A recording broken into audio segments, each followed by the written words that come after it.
भंडारी देवस्थान ट्रस्टच्या वतीनं श्रीकृष्ण जन्मोत्सव सोहळा मोठ्या उत्साहात साजरा। हजारो भाविकांनी दर्शनाचा घेतला लाभ।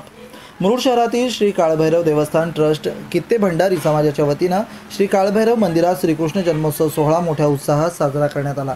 या निमित्तानं हजारो भाविकांची गर्दी दर्शनाला पाहायला मिळाली।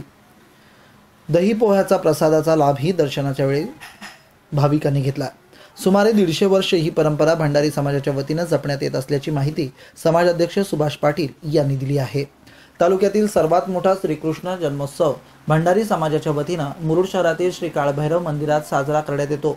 या निमित्तानं अष्टमीच्या 7 दिवस आधी अखंड टाळ मृदुंगनाद केला जातो। दररोज समाज बांधव रात्री भजनाचा कार्यक्रम करतात। नारळी पौर्णिमेच्या दुसऱ्या दिवशी भव्य अश्वारूढ श्री काळभैरवाच्या मूर्तीची स्थापना केली जाते।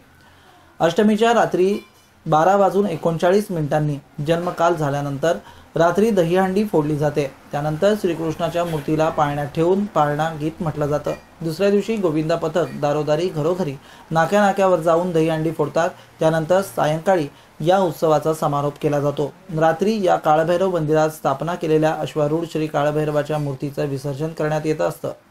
या कार्यक्रमाला श्री काळभैरव देवस्थान ट्रस्ट भंडारी समाज बांधव मोठ्या उत्साहाने सहभागी होऊन हा कार्यक्रम यशस्वी करत आले आहेत।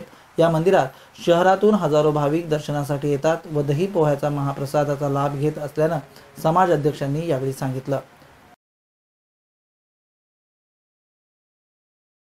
मुरुडच्या भंडारी समाजाचे संस्थान आणि आराध्य देत असलेल्या श्री काळभैरव देवस्थानची प्रतिष्ठापना नारळी पौर्णिमा म्हणजे रक्षाबंधन दिवशी केली जाते।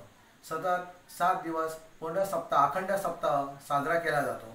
7व्या दिवशी रात्री श्रीकृष्ण जन्मकाळ साजरा केला जातो। मुरुडमधील सर्व भंडारी समाज तसेच इतर समाज सुद्धा त्यामध्ये सहभागी होतात। त्यानंतर रात्री दहीहंडी फोडली जातं। हा जवळजवळ आम्ही एकूण 150 वर्ष हा कार्यक्रम करत असतो सतत।